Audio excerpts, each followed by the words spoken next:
안녕하세요. 오늘 사연을 들으시고 재미와 감동이 있으셨다면 채널 구독, 좋아요 부탁드립니다. 댓글로 짧은 의견을 남겨주세요. 저희 채널이 더 지속될 수 있는 큰 힘이 됩니다. 그럼 시작합니다. 박진철 씨 공식적인 결론을 말씀드리겠습니다. 차가운 형광등 불빛이 깜빡이는 취조실 안, 맞은편에 앉은 군 수사관이 서류에서 눈을 떼고 저를 바라보았습니다. 그의 눈에는 그 어떤 감정도 담겨 있지 않았습니다. 아드님 박하늘 군은 자진월북한 것으로 최종 판단되었습니다. 월북. 그 세 글자가 제 귓속에 박히는 순간 세상의 모든 소리가 사라졌습니다. 머릿속이 하얗게 비어버리고 온몸에 피가 차갑게 식는 기분이었습니다. 저는 떨리는 손으로 테이블 위에 놓인 비닐봉지를 앞으로 밀었습니다. 그 안에는 제가 밤새 현장에서 떠온 선명한 전투와 자국의 석고틀이 들어 있었습니다. 그럼 이건 뭡니까? 제가 아들이 사라진 곳에서 직접 발견한 겁니다. 이건 우리 군화 자국이 아닙니다. 북쪽 놈들 겁니다. 제 아들은 납치된 거란 말입니다. 제 목소리가 격앙되었지만 수사관은 석고틀을 흘기 쳐다볼 뿐이었습니다. 그는 마치 벌레를 보는 듯한 눈빛으로 저를 보며 나지막이 말했습니다. 감정이 격하신 건 이해합니다만 확인되지 않은 증거물입니다. 저희는 레이더 기록과 발견된 무인기의 최종 위치를 근거로 판단할 뿐입니다. 사건은 이것으로 종결입니다. 종결. 그 말이 제 심장에 비수처럼 꽂혔습니다. 국가는 제 아들을 버렸습니다. 법은 제 아들을 외면했습니다. 이 순간 저는 깨달았습니다.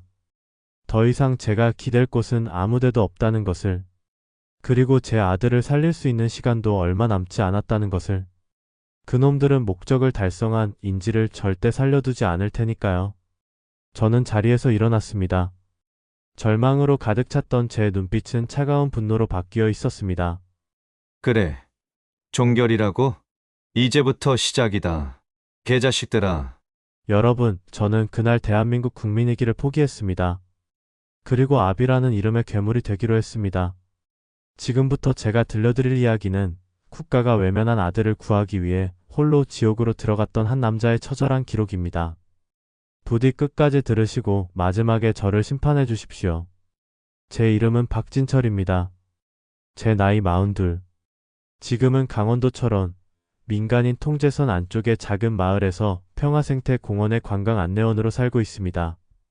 제 하루는 이른 새벽 남쪽에서 불어오는 축축한 흙냄새를 맡으며 시작됩니다. 낡은 목조 주택의 삐걱이는 마루를 밟고 부엌으로 가 아들 녀석이 좋아하는 감자를 듬뿍 넣은 된장찌개를 끓입니다. 저녁이면 전망대에 올라 북쪽 하늘을 거대한 캠퍼스 삼아 붉게 번져나가는 노을을 보며 하루를 마무리하죠. 지극히 평범하고 더할 나위 없이 평화로운 삶입니다. 여러분이 보시기에도 그렇지 않습니까? 하지만 제 어깨를 보십시오. 왼쪽 어깨 뒤편에 희미하게 남은 흉터가 보이실 겁니다. 젊은 시절의 객기로 생긴 상처가 아닙니다. 이건 제 조국이 제게 남긴 지워지지 않는 낙인입니다. 불과 10여 년 전 제 어깨 위에는 빛나는 중사 계급장이, 제 손에는 사람의 온기 대신 차갑고 단단한 총구가 쥐어져 있었습니다. 저는 대한민국 육군, 그 중에서도 최정예라 불리는 비무장지대 특수수색대 소속이었습니다. 제 일터는 관광객의 웃음소리가 아니라 지도에도 나오지 않는 음습한 길과 언제 터질지 모르는 지뢰가 널린 죽음의 땅이었습니다. 그곳에서 저는 살아있는 유령으로 불렸습니다. 흙에 찍힌 발자국의 깊이로 상대의 체중을 가늠하고 바람에 실려온 냄새로 다음 날씨를 예측하며 밤에는 달빛의 각도만으로 방향을 잡는 법을 배웠습니다. 제 감각은 한 마리의 짐승처럼 날카로워졌고 제 심장은 강철처럼 차가워졌습니다. 그런데 여러분, 강철도 녹이 쓰는 법입니다. 제 심장을 녹슬게 만든 것은 적의 총알이 아니었습니다. 바로 제 동료의 뜨거운 피였습니다. 한여름의 폭우가 미친 듯이 쏟아지던 어느 날 밤이었습니다. 안개 때문에 한 치 앞도 보이지 않았고 귓가에는 거센 빗소리만이 가득했습니다. 매복 작전 중이었죠. 그때였습니다. 숲속에서 무언가 푸스럭거리는 소리가 들렸습니다. 저는 본능적으로 수신호를 보냈습니다. 적군 접근. 제 판단은 반은 맞고 반은 틀렸습니다. 어둠 속에서 나타난 것은 굶주림에 지쳐 탈북을 감행하던 어린 남매였습니다. 10살 남짓한 오빠와 대여섯 살 되어 보이는 여동생. 아이들의 공포에 질린 눈과 마주치는 순간 긴장이 풀렸습니다. 괜찮아, 아가들아.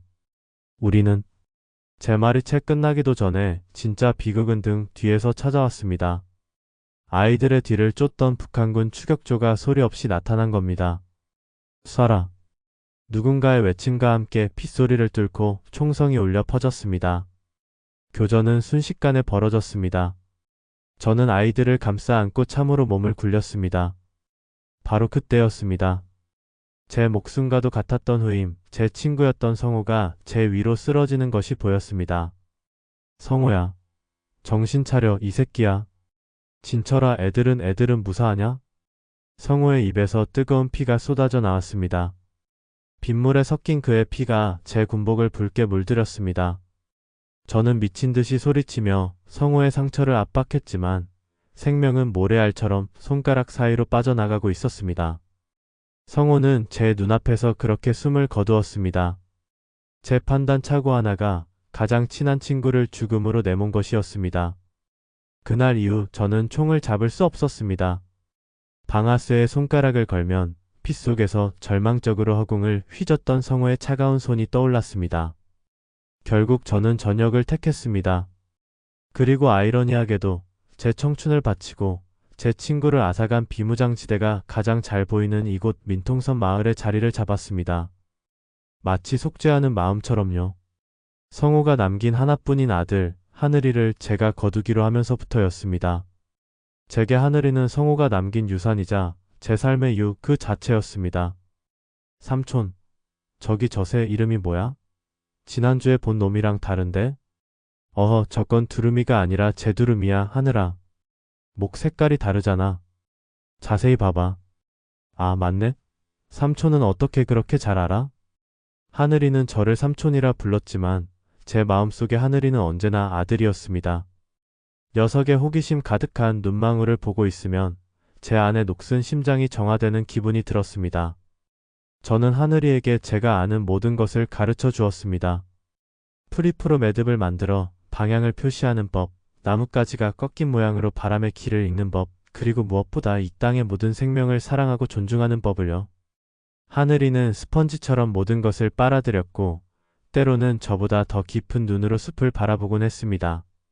평화로웠습니다.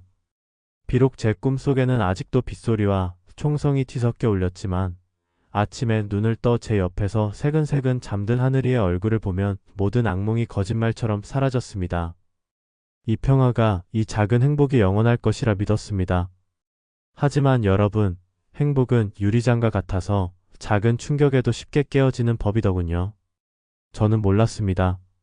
제가 그토록 벗어나고자 했던 지옥이 바로 제 가장 소중한 것을 집어삼키기 위해 다시 입을 벌리고 있었다는 사실을 말입니다. 그날은 유난히 하늘이 맑았습니다. 여름의 끝자락, 매미 소리는 잦아들고 귀뚜라미 소리가 밤의 시작을 알리는 그런 평범한 날이었습니다. 풀벌레 소리가 섞인 저녁 공기는 상쾌했고 멀리 보이는 북녘의 산등성이 위로 별들이 하나둘씩 모습을 드러내고 있었습니다. 하늘이는 며칠 전부터 새로 산 무인기, 그러니까 드론을 날리고 싶다며 저를 졸라댔습니다. 생태공원 주차장의 넓은 공터라면 안전할 거라 생각했죠. 녀석의 손에 들린 조종기는 제법 그럴듯해 보였습니다. 하늘아, 너무 멀리 날리면 안 된다. 저기 보이는 철탑 너머로는 절대 가면 안 돼. 전파 끊기면 길 잃어버린다. 저는 벤치에 앉아 아들의 뒷모습을 흐뭇하게 바라보았습니다. 작은 손으로 조종기를 잡고 화면에 집중하는 모습이 사뭇 진지해 보였습니다. 윙하는 날카로운 소리를 내며 무인기가 밤하늘로 솟아올랐습니다. 녀석의 얼굴에 환한 웃음꽃이 피었습니다. 우와, 삼촌 저기 봐. 별이 막 손에 잡힐 것 같아. 그러네. 그래도 욕심부리면 안 돼. 딱 한 바퀴만 더 돌리고 내려와. 저녁 먹어야지. 알았어, 삼촌. 딱 한 바퀴만. 바로 그때였습니다. 제 주머니 속에서 전화기가 요란하게 울렸습니다. 마을 이장님이었습니다. 대개 축사 차단기가 내려갔는데 아무래도 전기가 나간 것 같다며 좀 와서 봐줄 수 있겠냐는 다급한 목소리였습니다. 하늘아, 삼촌 금방 다녀올 테니 여기서 더 벗어나면 안 된다. 꼼짝 말고 있어. 응. 걱정 말고 다녀와. 어둠 속에서 손을 흔드는 녀석의 실루엣을 뒤로하고 저는 이장님 댁으로 향했습니다. 그것이 제가 들은 아들의 마지막 목소리가 될 줄은 꿈에도 몰랐습니다. 이장님 댁의 낡은 차단기를 고치고 돌아오기까지는 고작 20분. 하지만 제가 돌아온 공터에는 아무도 없었습니다. 싸늘한 밤바람만이 흙먼지를 일으키며 제 뺨을 스쳐 지나갔습니다. 심장이 쿵 하고 아찔하게 내려앉았습니다. 하늘아, 팍하늘. 목청껏 아들의 이름을 불렀지만 돌아오는 것은 메아리뿐이었습니다. 불안한 마음에 주변을 미친 듯이 소리치며 찾아다녔습니다. 하지만 어디에도 아들은 보이지 않았습니다. 바닥에 나뒹구는 무인기 조종기만이 불길한 침묵을 지키고 있었습니다. 저는 곧바로 경찰에 신고했습니다. 민간인 통제선 지역의 아이가 실종되었다는 소식에 지역 파출소와 군부대가 발칵 뒤집혔습니다.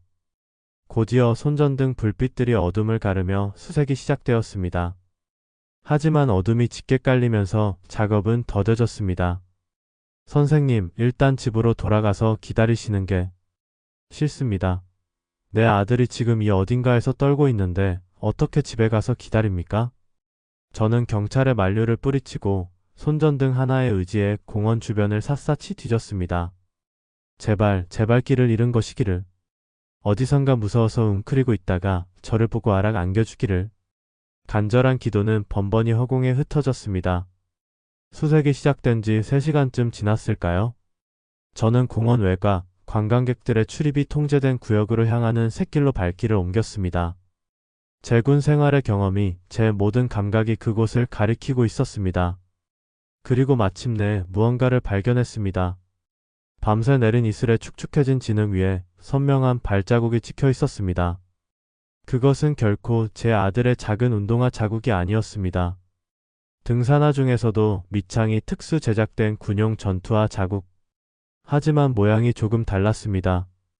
우리 군의 것이 아니었습니다. 북쪽에서 사용하는 신형 전투화의 흔적이었습니다.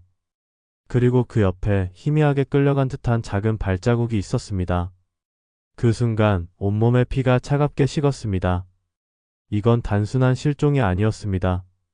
납치였습니다. 저는 곧바로 이 사실을 수색을 지휘하던 군 관계자에게 알렸습니다.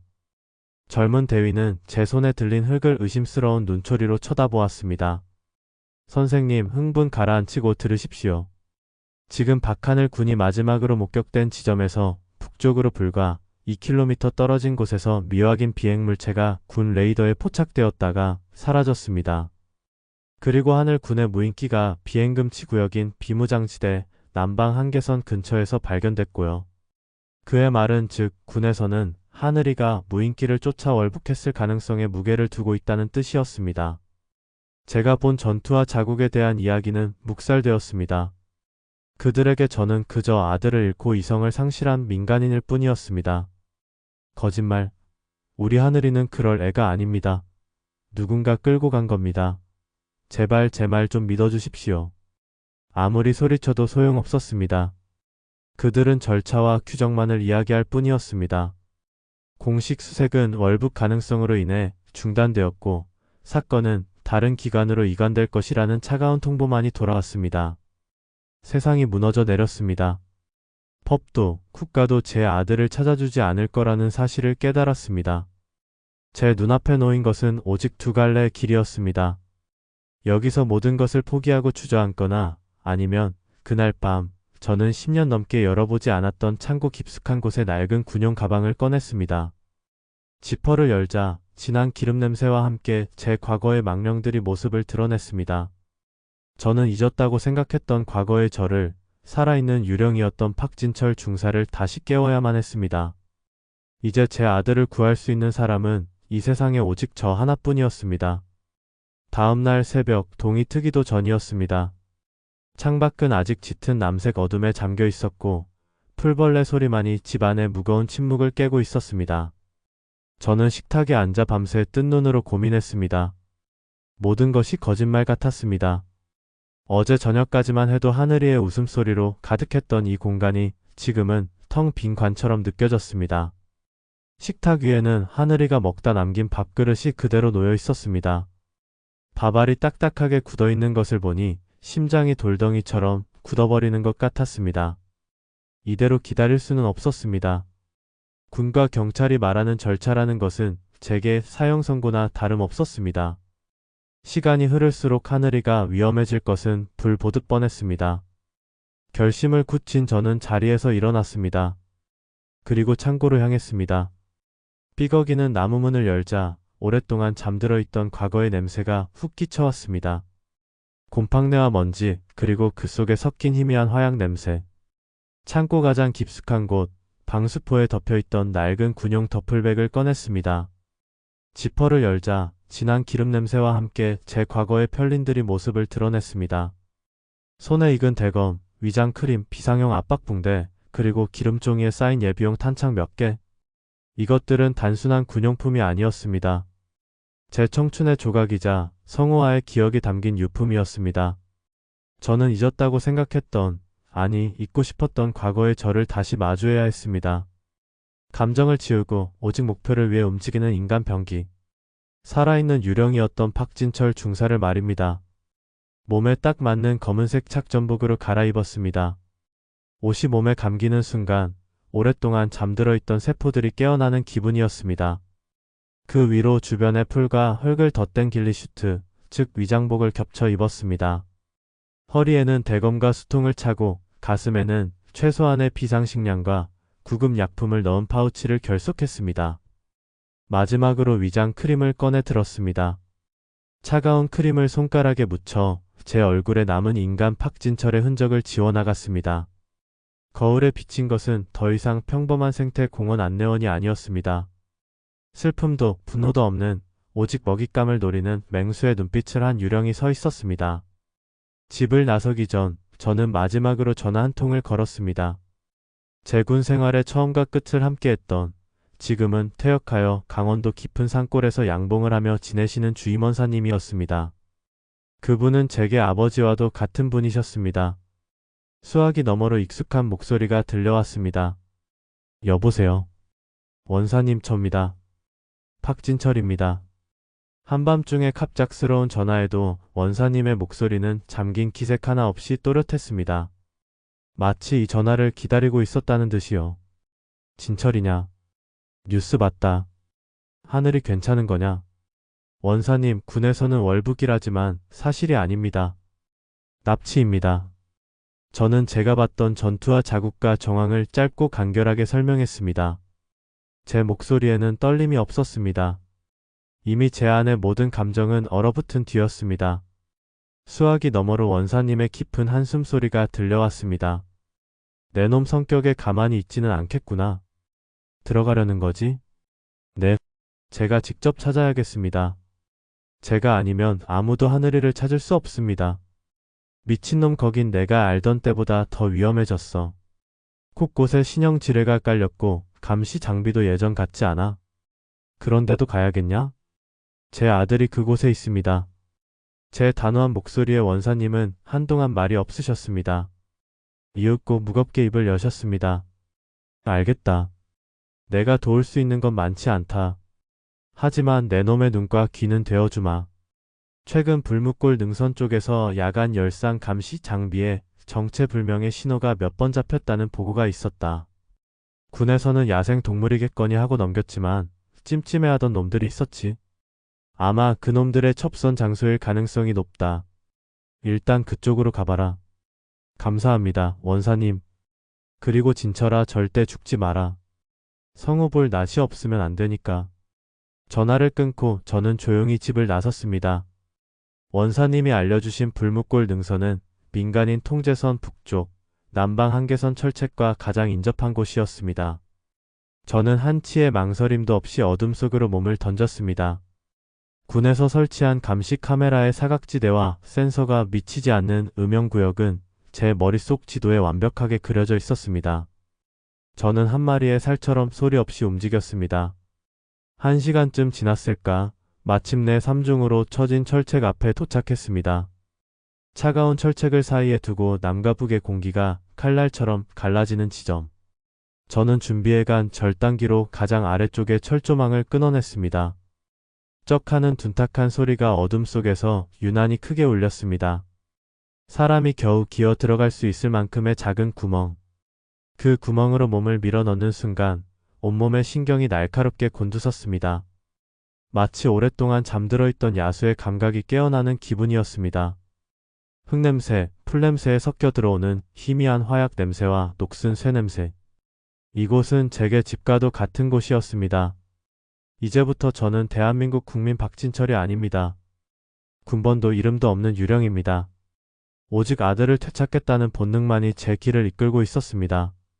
철책을 넘는 순간 세상의 모든 소리가 달라졌습니다.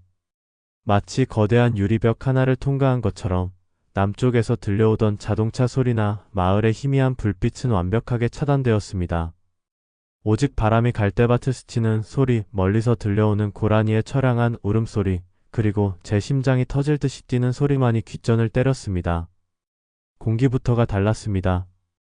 더 차고 더 날카롭고 더 비정한 냄새가 났습니다.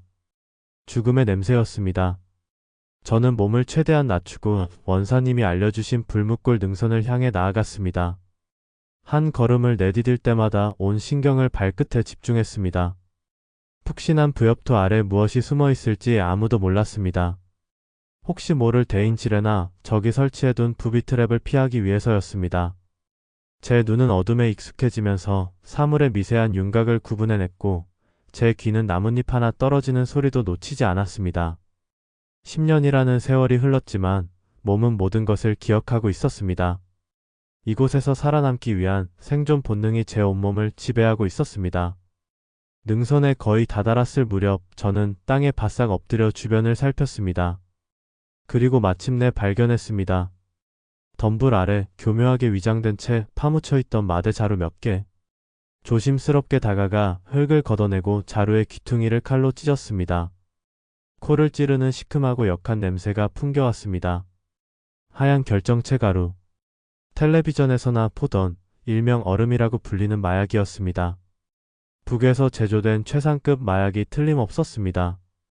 이곳이 그들의 밀거래 장소 중 하나였던 겁니다. 하늘이가 목격한 것은 바로 이 현장이었을 겁니다. 그렇다면 하늘이는 어디로 끌려간 것일까? 놈들은 흔적을 남기지 않았을까? 저는 주변을 샅샅이 뒤지기 시작했습니다. 하지만 놈들은 전문가였습니다. 자신들의 발자국 위에 일부러 낙엽을 덮어두는 등 흔적을 지우기 위해 애쓴 기색이 역력했습니다. 제 마음속에서 희망의 불씨가 점점 사그라들고 있었습니다. 바로 그때였습니다. 거래 장소에서 북쪽으로 향하는 희미한 길목, 작은 떡갈나무 아래에서 무언가 제 눈에 들어왔습니다. 처음에는 그저 풀잎이 엉겨 붙어 있는 것처럼 보였습니다. 하지만 자세히 다가가 확인하는 순간 저는 숨을 멈췄습니다. 그것은 방향 매듭이었습니다. 질긴 들풀 세 가닥을 엮어 매듭의 끝이 특정 방향을 가리키도록 만드는 것. 제가 어릴 적 하늘이에게 생존 기술이라며 가르쳐 주었던 바로 그 매듭이었습니다. 하늘아, 만약 숲에서 길을 잃으면 당황하지 말고 아빠가 가르쳐 준 대로 해. 내가 지나온 길에 이렇게 풀잎 매듭을 만들어 두면 아빠가 하늘이를 꼭 찾을 수 있을 거야. 매듭의 끝은 내가 가는 방향을 향하게 하는 거다. 알았지? 제 아들이 그 두려운 상황 속에서도 정신을 차리고 아빠를 위해 흔적을 남긴 것이었습니다. 매듭의 끝은 정확하게 북동쪽을 향하고 있었습니다. 녀석의 작은 손으로 떨리는 마음을 부여잡고 이 매듭을 만들었을 모습을 상상하니 심장이 미친 듯이 요동쳤습니다. 살아있다. 내 아들은 살아있다. 그리고 나를 기다리고 있다. 눈물이 핑 돌았지만 지금은 울 때가 아니었습니다. 저는 매듭이 가리키는 방향을 따라 다시 어둠 속으로 몸을 던졌습니다. 아들이 남긴 작은 희망의 실을 붙잡고 저는 한 걸음 더 지옥의 심장부로 향했습니다. 아들이 남긴 매듭은 약 500m 간격으로 이어져 있었습니다. 놈들의 눈을 피해 공포에 떨면서도 아비에게 길을 알려주려 애썼을 아들의 작은 손이 눈앞에 어른거렸습니다. 분노가 치밀어 올랐지만 그럴수록 머리는 차갑게 식었습니다. 저는 감정에 휘둘릴 여유가 없었습니다. 2시간쯤 지났을까, 저는 작은 계곡이 있는 분지에 도착했습니다. 그리고 그곳에서 놈들의 야영 흔적을 발견했습니다. 모닥불을 피웠다가 급하게 끈 자국, 그리고 여러 개의 발자국. 놈들은 이곳에서 잠시 쉬어간 것이 분명했습니다. 그때였습니다. 제 왼쪽 숲속에서 희미하게 담배 연기가 피어오르는 것이 보였습니다. 경계병이었습니다. 저는 숨을 죽이고 바위 뒤에 몸을 숨겼습니다. 경계병은 2명이었습니다. 그들은 소총을 어깨에 맨 채 자신들의 영역이라는 듯 거만하게 담배를 피우며 이야기를 나누고 있었습니다. 바람을 타고 그들의 대화 소리가 희미하게 들려왔습니다. 아, 씨발. 그 꼬맹이 때문에 괜히 일정만 늦어졌네. 그냥 쥐도 새도 모르게 처리해버리지 뭘 데리고 가자고 해가지고. 최상무님 생각은 다르시겠지. 남쪽 끈앞풀들을 흔들 아주 좋은 패가 될 거라고 하시더만. 패는 무슨. 빽빽 울어대서 귀만 따가운데. 그냥 계곡에 던져버리고 싶더라. 그들의 대화를 듣는 순간 제 안에 무언가가 끊어지는 소리가 났습니다. 제 아들을 꼬맹이라 칭하고 처리해버린다는 말을 아무렇지 않게 내뱉는 저놈들을 용서할 수 없었습니다. 저는 허리에 찬 대검을 조용히 뽑아 들었습니다. 놈들을 살려둘 생각은 없었습니다. 하지만 총을 썼다가는 더 많은 적들을 불러 모으게 될 터였습니다.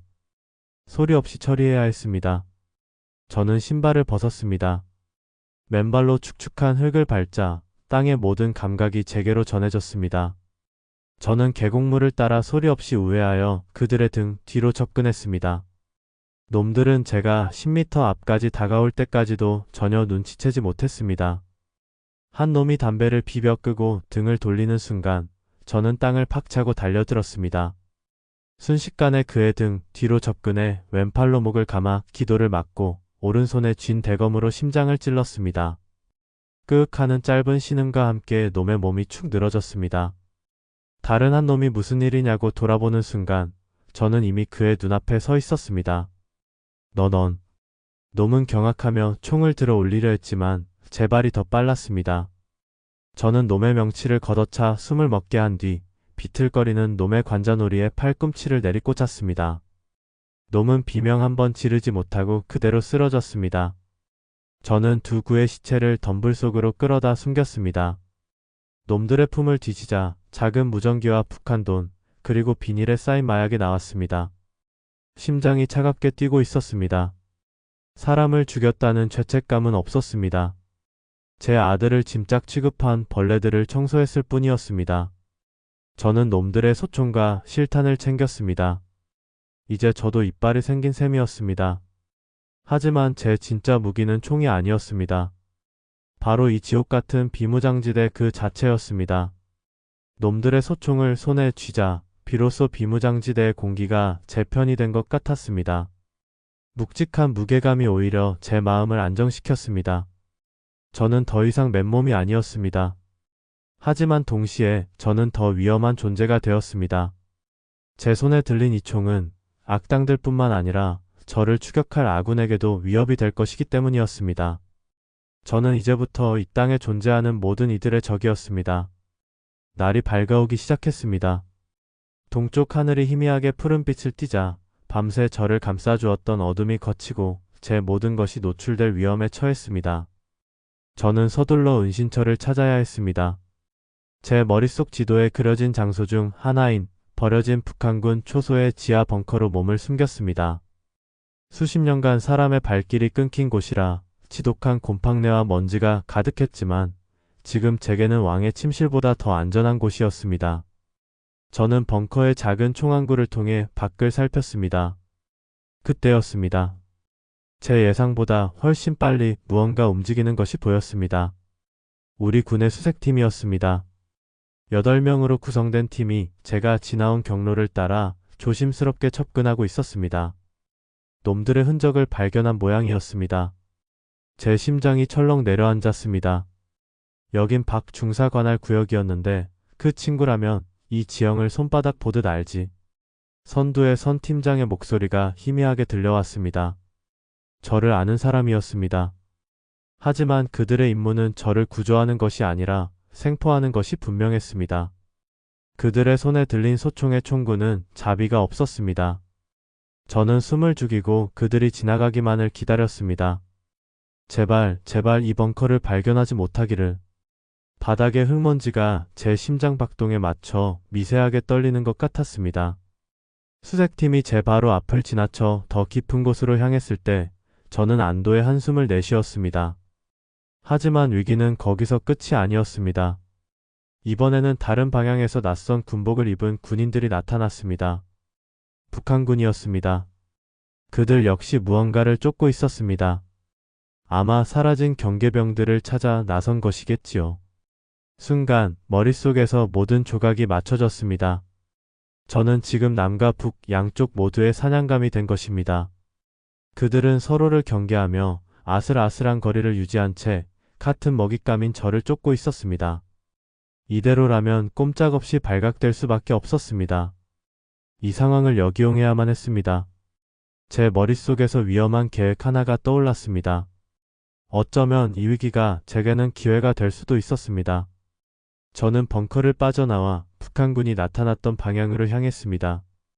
그리고 그들의 이동 경로에 제가 놈들에게서 빼앗은 소총 한 자루를 일부러 놓아두었습니다. 총알은 모두 빼고 약실에는 작은 나뭇가지를 끼워 격발이 불가능하도록 만들었습니다. 그리곤 숲을 속에 몸을 숨겼습니다. 얼마 후 저를 추격하던 우리 군 수색팀이 그 소총을 발견했습니다. 팀장님, 이쪽입니다. 이거 북한군 소총입니다. 뭐라고? 젠장, 놈들이 이 구역까지 넘어온 건가? 전원 전투태세. 주변을 경계하라. 오해가 시작된 것입니다. 우리 군 수색팀은 북한군이 남측으로 침투했다고 판단하고 극도로 경계하기 시작했습니다. 곧이어 북한군 역시 자신들의 영역에서 무장한 남측 군인들을 발견하고 똑같이 전투태세를 갖추었습니다. 일촉즉발의 상황.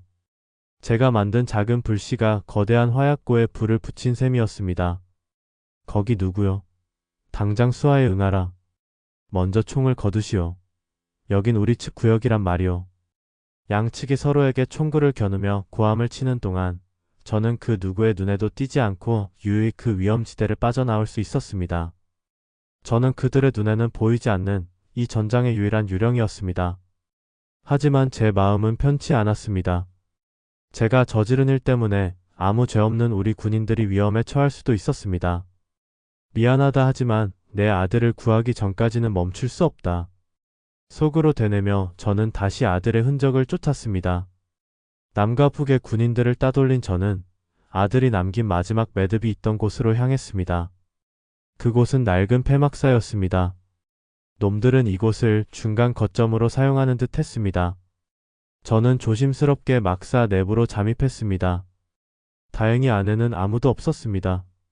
하지만 한쪽 구석에 놓인 아들의 작은 가방을 발견하는 순간 심장이 멎는 것 같았습니다.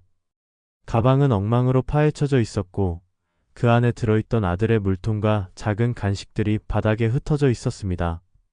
그리고 그 옆에 놈들이 실수로 떨어뜨리고 간 것으로 보이는 무전기 하나가 놓여 있었습니다. 저는 떨리는 손으로 무전기를 집어들었습니다. 이것이 어쩌면 제게 유일한 희망이 될 수도 혹은 더 깊은 절망을 안겨줄 수도 있었습니다. 폐막사 안의 공기는 차갑고 축축했습니다. 바닥에 흩어진 아들의 소지품들을 보니 놈들이 제 아들을 얼마나 함부로 다뤘을지 상상되어 피가 거꾸로 솟는 것 같았습니다. 저는 주저앉아 아들의 물통을 집어들었습니다. 녀석이 좋아하는 공룡 스티커가 붙어있는 평범하기 짝이 없는 물통이었습니다. 이것을 들고 환하게 웃던 아들의 얼굴이 떠올라 가슴이 미어졌습니다. 하지만 지금은 슬픔에 잠겨있을 시간이 아니었습니다. 저는 옆에 떨어져 있던 무전기를 들어 전원을 켰습니다. 치지직. 다행히 배터리가 남아 있었습니다. 낡은 기계에서 흘러나오는 잡음 소리가 이 적막한 공간에서 유난히 크게 들렸습니다. 저는 주파수를 맞추고 귀를 기울였습니다. 한동안 잡음만 들려오던 무전기에서 마침내 목소리가 들려왔습니다.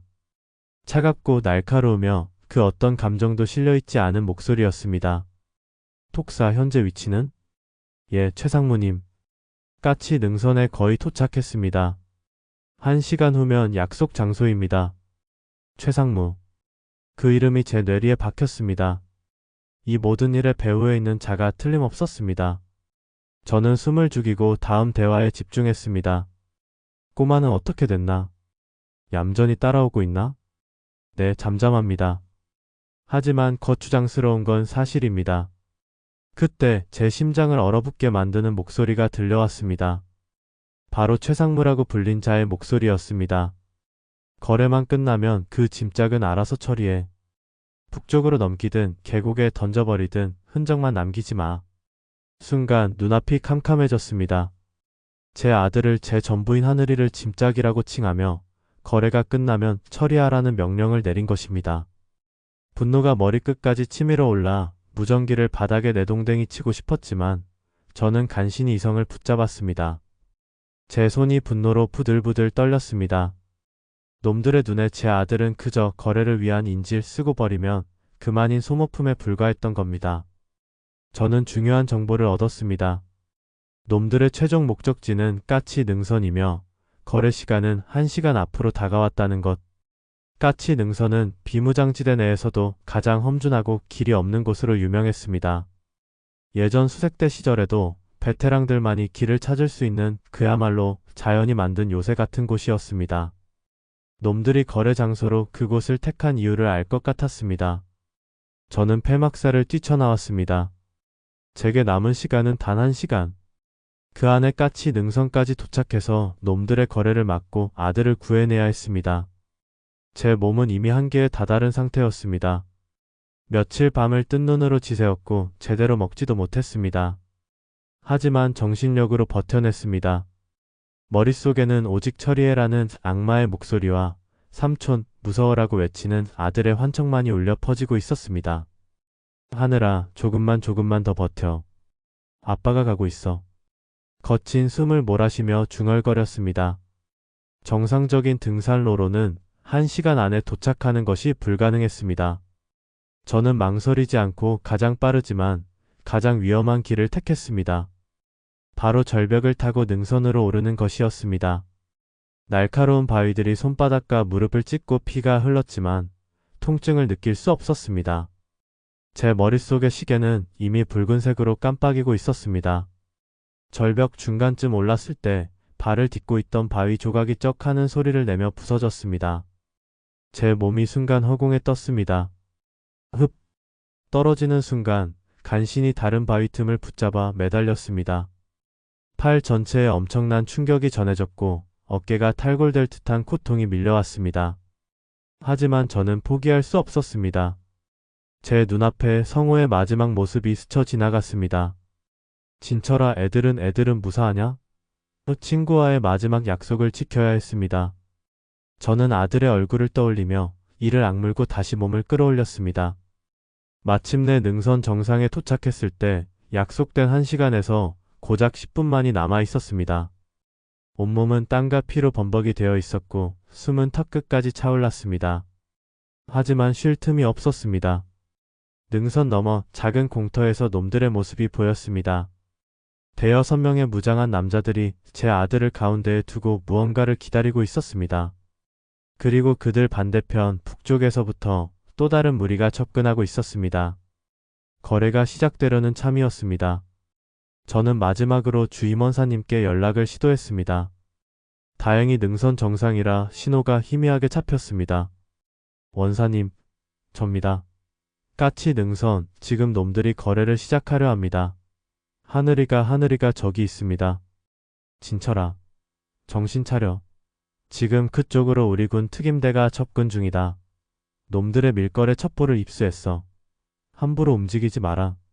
잘못하면 너까지 총 맞는다. 기다릴 수 없습니다. 놈들이 하늘이를 해치려 합니다. 이놈아, 제발. 원사님의 다급한 목소리가 끊겼습니다. 하지만 저는 기다릴 수 없었습니다. 특임대가 도착하기 전에 놈들이 거래를 끝내고 아들을 해치려 들지도 모르는 일이었습니다. 저는 혼자서 이 모든 것을 끝내야 했습니다. 저는 조용히 소총의 안전장치를 풀었습니다. 이제부터는 신의 영역이었습니다.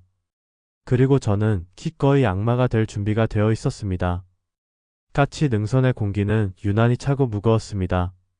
마치 거대한 폭풍이 모든 것을 집어삼키기 직전의 고요함 같았습니다. 남쪽에서는 최상무의 무리들이, 북쪽에서는 그들의 거래 상대인 북한군 폭장의 사내들이 서로를 마주보고 섰습니다. 그리고 그들 사이 땅바닥에 주저앉아 있는 제 아들 하늘이가 보였습니다. 공포에 질려 하얗게 변한 얼굴, 흙먼지로 얼룩진 작은 몸.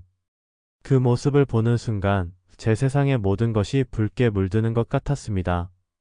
제 안의 마지막 이성의 끈이 끊어졌습니다. 저는 세 개의 세력을 동시에 상대해야 했습니다. 마약 밀수 조직, 북한군, 그리고 곧 들이닥칠 우리군 특임대까지. 정면으로 부딪히는 것은 자살행위였습니다. 저는 이 혼돈을 무기 삼기로 했습니다. 그들 스스로가 서로를 물어뜯게 만들어야 했습니다. 능선에는 짙은 안개가 끼기 시작했습니다. 마치 하늘이 저를 돕고 있는 것만 같았습니다. 저는 안개를 방패 삼아 조용히 이동했습니다. 그리고 제가 가진 모든 것을 이용해 함정을 만들기 시작했습니다. 놈들에게서 빼앗은 소총의 탄창을 비워 그 안에 작은 돌멩이들을 채워 넣었습니다.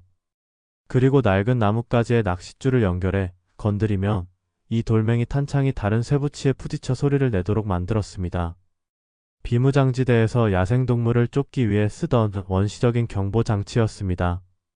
저는 이 장치를 마약 조직과 북한군 사이의 중간 지점, 양쪽 모두가 의심할 만한 위치에 여러 개 설치했습니다. 거래가 시작되었습니다. 최상무의 부하가 마약이 든 가방을 열어보였고 북한군이 돈 가방을 확인했습니다. 모든 것이 순조롭게 진행되는 것처럼 보였습니다. 바로 그때 제가 움직였습니다. 저는 북한군의 뒤편으로 몰래 접근해 작은 돌멩이 하나를 그들의 발밑으로 던졌습니다. 누구냐? 경계하던 북한군 하나가 소리치며 그쪽으로 총구를 돌렸습니다. 그 순간 그의 움직임에 제가 설치해둔 첫 번째 함정이 작동했습니다. 철커덩. 날카로운 쇠부딪히는 소리가 안개 속에서 울려 퍼지자 양측의 긴장감은 극에 달했습니다. 속임수냐 이 개새끼들아. 최상무의 부하가 소리치며 북한군에게 총을 겨누었습니다. 북한군 역시 즉각적으로 반응했습니다. 남조선 놈들이 우리를 함정에 빠뜨리려는 거다. 전원 사격 준비. 제가 만든 작은 균열이 걷잡을 수 없이 커지고 있었습니다. 저는 그 혼란을 틈타 제 아들에게 가장 가까이 접근했습니다. 이제 단 한 번의 기회만이 남았습니다. 쏴라. 누군가의 외침과 함께 정적을 깨는 총성이 울려 퍼졌습니다. 까치 능선은 순식간에 아수라장으로 변했습니다. 서로를 믿지 못한 마약 조직과 북한군은 안개 속에서 서로에게 총탄을 퍼붓기 시작했습니다. 저는 이 지옥 같은 혼란을 뚫고 아들을 향해 몸을 날렸습니다. 하늘아. 제 목소리를 들은 아들이 고개를 들었습니다. 눈물과 흙먼지로 범벅이 된 얼굴. 저는 아들을 끌어안고 가장 가까운 바위 뒤로 몸을 숨겼습니다. 삼촌. 괜찮아 하늘아. 아빠가 왔어. 이제 괜찮아.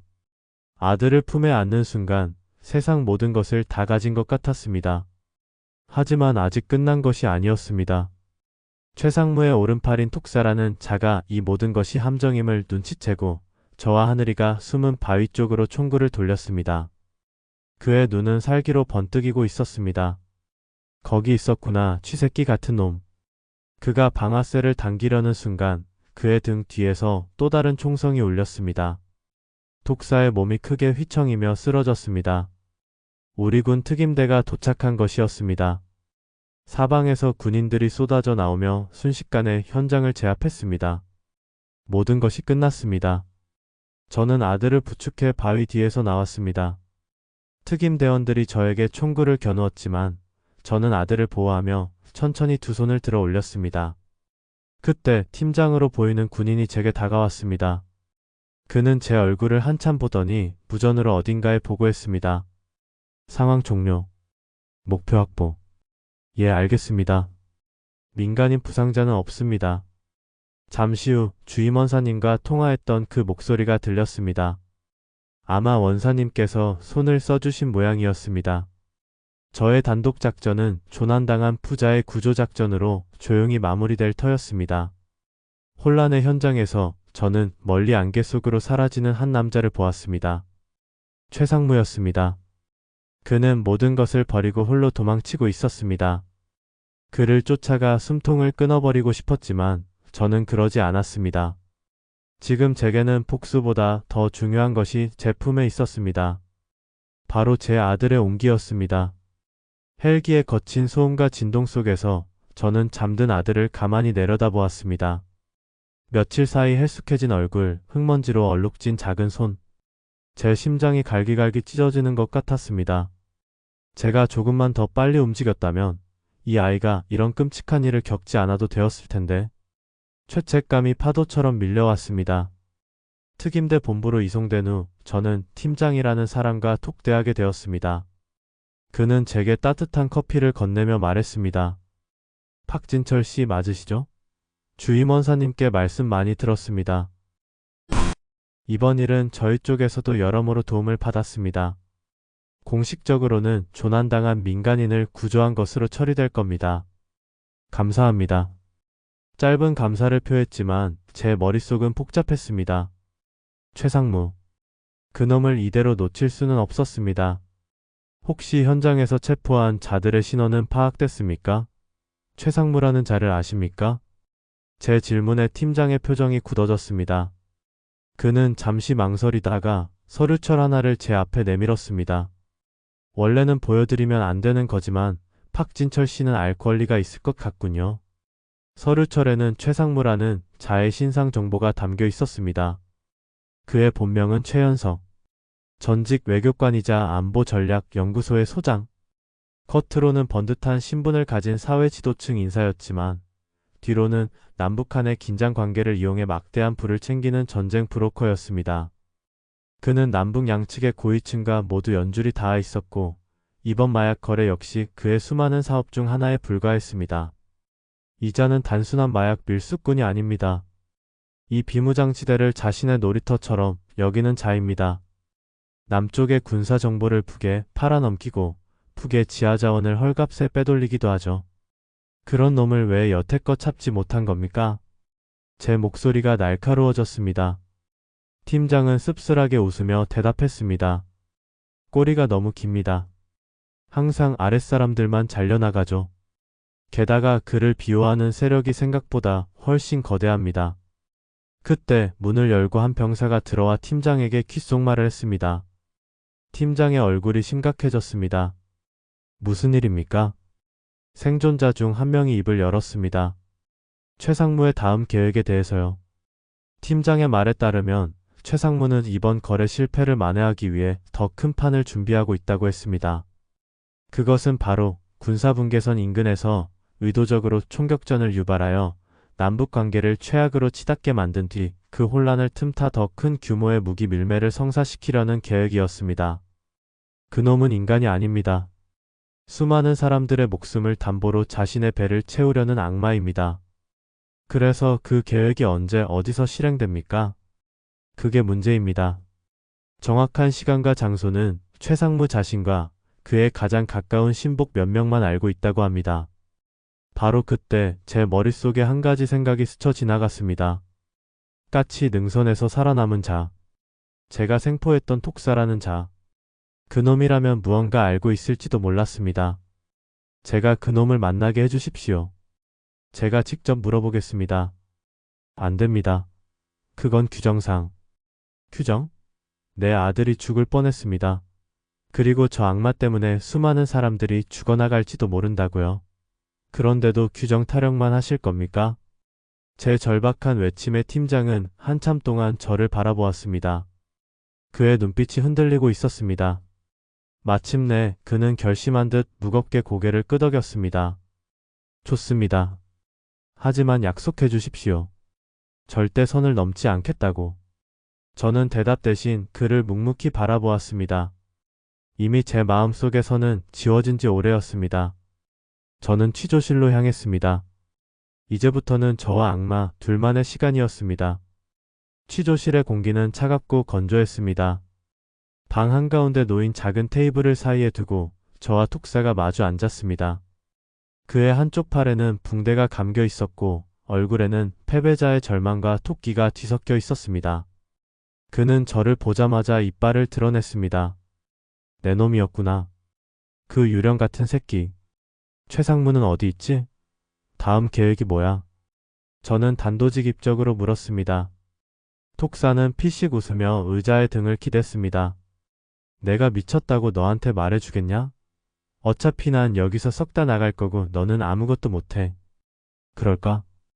저는 테이블 위로 작은 사진 한 장을 밀었습니다. 톡사의 가족 사진이었습니다. 그의 아내와 이제 막 초등학교에 들어갔을 법한 어린 딸이 환하게 웃고 있었습니다. 이 사진은 팀장이 제게 건네준 것이었습니다. 톡사의 눈동자가 크게 흔들렸습니다. 내 가족한테 손대기만 해봐. 내가 너. 나는 손대지 않아. 하지만 최상무는 다르겠지. 배신자는 가만두지 않는 게 그놈 방식이잖아. 내가 입을 열지 않으면 내 가족은 평생 최상무의 그림자 속에서 살아가게 될 거야. 오늘 밤이 될 수도 있고 내일이 될 수도 있지. 내 딸이 학교에서 돌아오는 길에 갑자기 검은 차가 나타날 수도 있다는 말이야. 제 목소리는 얼음처럼 차가웠습니다. 이것은 협박이 아니었습니다. 사실을 말하는 것뿐이었습니다. 최상무 같은 인간이라면 충분히 그러고도 남을 놈이었습니다. 독사의 얼굴이 하얗게 질렸습니다. 그는 자신의 목숨보다 가족을 더 소중히 여기는 평범한 아버지이기도 했던 겁니다. 여러분, 아무리 악한 인간이라도 그를 무너뜨릴 수 있는 약점은 반드시 존재하는 법입니다. 말해. 내 가족을 지킬 수 있는 마지막 기회야. 한참 동안 침묵이 흘렀습니다. 톡사는 떨리는 손으로 담배를 입에 물었습니다. 그리고 마침내 무겁게 입을 열었습니다. 모레 새벽 승천고지에서 일이 벌어질 거다. 거기서 푹축 인사와 마지막으로 만난 뒤 일을 터뜨릴 거라고 했어. 승천고지. 그곳은 남과 북의 초소가 불과 수백 미터 거리를 두고 마주보고 있는 비무장지대 내에서도 가장 긴장감이 높은 곳이었습니다. 그곳에서 총격전이 벌어진다면 걷잡을 수 없는 사태로 번질 것이 분명했습니다. 모든 정보를 얻어낸 저는 취조실을 나왔습니다. 팀장은 복도에서 초조하게 저를 기다리고 있었습니다. 어떻게 됐습니까? 모레 새벽 승천고지입니다. 모든 것이 분명해졌습니다. 이제 남은 것은 그 계획을 막는 것뿐이었습니다. 군에서는 즉시 작전 계획에 들어갔습니다. 하지만 저는 그들의 작전에 참여할 수 없었습니다. 저는 민간인이었고 더 이상 군인이 아니었기 때문입니다. 박진철 씨, 이제부턴 저희에게 맡겨주십시오. 집으로 돌아가셔서 아드님과 함께 계세요. 그게 아버지가 할 일입니다. 팀장의 말이 맞았습니다. 제 전쟁은 끝났습니다. 저는 병실에서 저를 기다리고 있는 아들에게로 향했습니다. 하늘이는 링거를 꽂은 채 침대에 누워 잠들어 있었습니다. 저는 녀석의 곁에 앉아 작은 손을 가만히 잡았습니다. 따뜻한 온기가 제 손을 통해 심장까지 전해졌습니다. 모든 것이 제자리로 돌아온 것 같았습니다. 하지만 그날 밤 저는 잠을 이룰 수 없었습니다. 창밖을 바라보는데 자꾸만 최상무의 비열한 얼굴과 톡사의 절망적인 눈빛이 떠올랐습니다. 이대로 모든 것이 끝날까? 정말로? 제 군 생활의 경험이, 제 야수 같은 본능이 계속해서 경고 신호를 보내고 있었습니다. 무언가 잘못되었다고. 우리가 놓치고 있는 무언가가 있다고. 저는 자리에서 일어나 주임 원사님께 전화를 걸었습니다. 원사님, 접니다. 죄송합니다. 이 시간에? 아니다. 무슨 일이냐? 혹시 승천고지 말고 그 근처에 최상무가 이용할 만한 다른 장소가 있습니까? 놈이 빠져나갈 만한 퇴로 같은 곳 말입니다. 승천고지라 글쎄다. 그곳은 사방이 절벽이라 빠져나갈 곳이 마땅치 않은데, 하나 있긴 하다.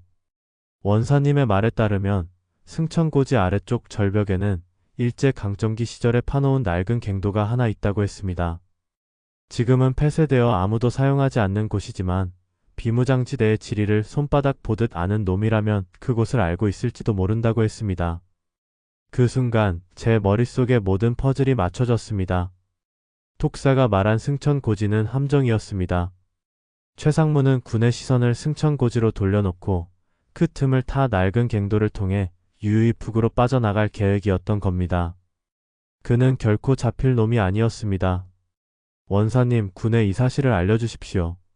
함정입니다. 알겠다. 즉시 연락하마. 전화를 끊었지만 불안감은 가시지 않았습니다. 군이 움직이기 전에 최상무가 먼저 움직일 수도 있었습니다. 저는 이대로 기다릴 수만은 없었습니다. 잠든 아들의 이마에 조용히 입을 맞추고 저는 병실을 빠져나왔습니다. 제게는 아직 끝내야 할 마지막 전쟁이 남아 있었습니다. 밤의 공기는 차갑고 날카로웠습니다. 저는 병원을 빠져나와 어둠 속으로 몸을 숨겼습니다. 군부대에서 몰래 빼돌린 소총 한 자루와 최소한의 장비만을 챙긴 채였습니다. 제 목적지는 단 하나, 승천고지 아래의 낡은 갱도였습니다. 이번에는 누구의 도움도 받을 수 없는 오롯이 저 혼자만의 싸움이었습니다. 갱도 입구에 도착했을 때 동쪽 하늘이 희미하게 밝아오고 있었습니다. 예상대로 갱도 앞에는 2명의 경호원이 포초를 서고 있었습니다. 저는 소리 없이 그들의 등 뒤로 접근해 단숨에 제압했습니다. 그리고 갱도 안으로 들어섰습니다. 축축하고 음습한 공기, 코를 찌르는 곰팡내가 진동했습니다. 갱도 깊숙한 곳에서 희미한 불빛과 함께 말소리가 들려왔습니다. 이제 곧 남쪽 놈들이 승천고지로 몰려들 겁니다. 그때 맞춰서 움직이시죠. 그래. 이번 판은 내가 이겼군. 멍청한 놈들. 최상무의 목소리였습니다. 저는 조용히 총을 겨누고 어둠 속에서 모습을 드러냈습니다. 거기까지다, 최상무. 제 목소리를 들은 놈들의 얼굴이 경악으로 물들었습니다. 최상무는 잠시 당황하는 듯 했지만 이내 비열한 미소를 지으며 말했습니다. 내 놈이었구나. 아들을 구한 것만으로 만족하지 여기까지 기어들어와? 내 놈이 여길 어떻게? 내 놈 같은 쓰레기를 그냥 둘 수는 없었거든. 최상무가 경호원들에게 눈짓을 보냈습니다. 그들이 품에서 총을 꺼내려는 순간 저는 망설이지 않고 방아쇠를 당겼습니다. 탕, 탕. 2발의 총성과 함께 경호원들이 쓰러졌습니다. 이제 이 갱도 안에는 저와 최상무 단둘만이 남았습니다. 내 놈 날 죽이려고? 죽이진 않아. 죽는 것보다 더한 고통을 맛보게 해줄 거다. 저는 그의 양쪽 무릎을 쏘았습니다. 끔찍한 비명과 함께 최상무가 바닥에 쓰러져 나뒹굴었습니다. 그는 다시는 2다리로 이 땅을 더럽힐 수 없게 되었을 겁니다. 살려줘. 원하는 게 뭐야? 돈? 얼마든지 주마. 필요 없어. 저는 그의 곁에 그의 모든 범죄 증거가 담긴 서류 뭉치와 녹음기를 던져두고 갱도를 나섰습니다. 저는 그를 죽이는 대신 그가 그토록 지키고 싶어 했던 모든 것을 빼앗기로 했습니다. 그의 명예, 그의 부, 그의 권력. 그 모든 것이 이제 잿더미가 될 터였습니다. 밖으로 나오니 어느덧 똥이 트고 있었습니다. 멀리서 군용 헬기 소리가 들려왔습니다. 모든 것이 끝났습니다. 제 이야기는 여기까지입니다. 들어주셔서 감사합니다. 그날 이후 저와 하늘이는 조용히 마을을 떠나 남쪽의 작은 바닷가 마을의 새로운 터전을 잡았습니다. 저는 더 이상 비무장지대를 바라보지 않습니다. 대신 아들과 함께 매일 동해의 푸른 바다를 봅니다. 최상무는 결국 법의 심판을 받았고 그의 모든 범죄는 세상에 알려졌습니다. 저의 마지막 작전은 군의 공식 기록 어디에도 남아있지 않습니다. 그저 저와 주임원사님 그리고 팀장님만이 아는 비밀이 되었죠. 가끔 밤이 되면 그날의 총성과 피비린내가 꿈에 나타나 저를 괴롭히기도 합니다. 하지만 그럴 때마다 저는 제 옆에 잠든 아들의 고른 숨소리를 듣습니다. 색색 하고 내쉬는 그 작은 숨소리가 저를 모든 악몽으로부터 구원해줍니다.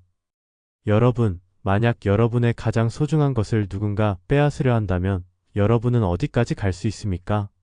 저는 이 질문에 대한 제 답을 온몸으로 증명하며 살아왔을 뿐입니다. 그리고 앞으로도 제 남은 생을 다해 저의 작은 하늘을 지키며 살아갈 겁니다. 평범한 아버지라는 이름으로 말입니다.